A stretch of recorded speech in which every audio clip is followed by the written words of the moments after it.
আসসালামু আলাইকুম গাইজ, দেখতে পাচ্ছেন আজকে আমরা স্টেডিয়ামে আসছি। আজকে শেষ ম্যাচ ছিল বাংলাদেশ এবং জিম্বাবুর।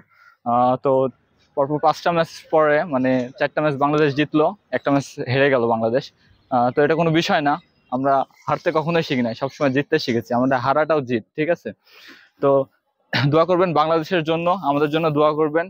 বিশ্বকাপ খেলা যেন আমরা ভালোভাবে খেলতে পারি বাংলাদেশের উদ্দেশ্যে, এতটুকু বলার ছিল।